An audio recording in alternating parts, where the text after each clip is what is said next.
તો જય માતાજી મારા વાલા ભાઈઓને, કેમ છો ભાઈ? બધા મજામાં ને? તો સ્વાગત છે તમારું આજના એક ફરી નવા વ્લોગમાં. અને મિત્રો, આજે હું તમને લઈને આવ્યો સૌ જીરાની મુલાકાત લેવા માટે, કારણ કે આપણામાંથી 95% લોકો અત્યારે જીરામાં હશે અને બીજા લોકો ઘઉંમાં હશે. તો ભાઈ જરાક જીરાનો તમને હું ઝલક બતાવું છું, મને જોઈને કહેજો ભાઈ જીરું કેવું છે. અને પાછળ તમે જોઈ શકો છો 5 વીઘાનું જીરું છે, નદી કાંઠાની બાજુમાં છે. તો કેવું વાતાવરણ માફક આવે, કઈ દવાનો ઉપયોગથી ફાયદો સારો રહે, અને પોપટી માટે અને ફૂદઈ માટે કઈ દવા વાપરવી, તો જરાક ગાઈડલાઈન આપજો ને. ચેનલ પર હું નવા હોય તો સબસ્ક્રાઈબ કરી લેજો અને લાઈક કરવાનું ભૂલતા નહીં. તો હાલો આપણે જરાક જીરામાં ઘૂમરો મારીએ કેવું છે. ભાઈ તમે જોઈ શકો છો જીરું અત્યારે અમારે આ જગ્યાની ઉપર 5 વીઘાનું હશે કા પ્રતાપભાઈ? 5 વીઘાનું જીરું છે. આજુબાજુમાં બાગાયત વિસ્તાર છે અને નદી કાંઠાની બાજુમાં છે. સામેની સાઈડ નદી છે, એ પણ તમને બતાવું. અને જમીન તમે જોઈ શકો છો કે એકદમ ચીકણી માટી છે, રેતાળ જમીન છે. તો રેતાળ જમીનમાં જીરું કેવું માફક આવે, એટલે એ પ્રમાણે જરાક મને કમેન્ટમાં જણાવજો કે ભાઈ રેતાળ જમીનમાં જીરું સારું થાય કે નબળું થાય.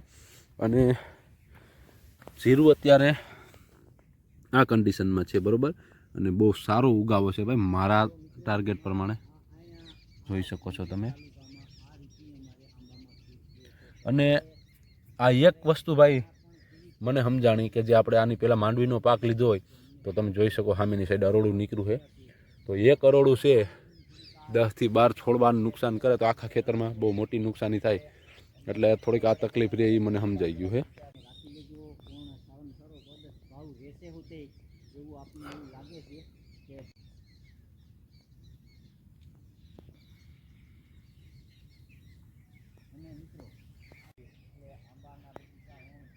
અમારે જંગલ વિસ્તાર છે આજુબાજુમાં, લગભગ 60 વીઘાનું ફોરેસ્ટ ખાતું, એટલે ફોરેસ્ટ એરિયો છે. તો એમના હિસાબે આ તમે જોઈ શકો છો ભાઈ કે વન્ય જીવ એટલે કે આપણે રોજડા, ભૂંડા, કૂતરા, તો આ બધી વસ્તુનો થોડોક માર બતાવે છે. એના હિસાબે જુઓ તમે, આ હગડ છે તાજા, આ બાજુ કૂતરાના છે. તો આવું નાનો મોટો સામનો આપણે કરવો પડે રખોલાનો, એવી તકલીફ તો થોડી ઘણી રહી. હાલો આપણે જરાક નદી કાંઠા બાજુ તમને લઈ જાઉં. ભાઈ હું તમને વિડીયોમાં ક્યારનો કહેતો હતો કે બાજુમાં નદી છે. તો નદી છે અમારે ઉબેણ નદીના કાંઠે આ જીરાની ખેતી અમારા ભાઈએ રાખી છે, બરોબર.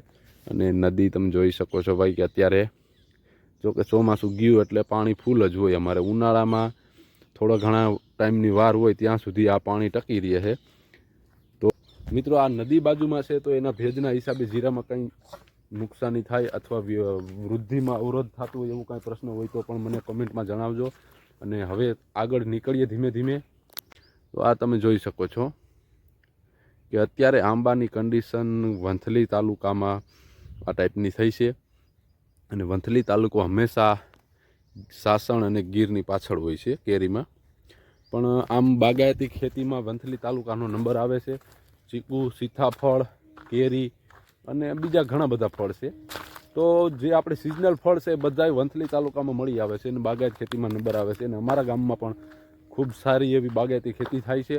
અને ગામના બધા લોકો બાગાયતી ખેતીમાં પ્રોત્સાહન આપે છે. અને એમના છોકરા અને એમના છોકરા એટલે પેઢી વારસાગત આ બધા ધંધો સંભાળે છે ખેતી કામનો. તો હવે આપણે આગળ જીરાની મુલાકાત લઈ લઈએ, પછી પાછા આમ કંઈક નવું ગોતશું. હાલો મિત્રો, મળશું નવા વિડીયોમાં હવે.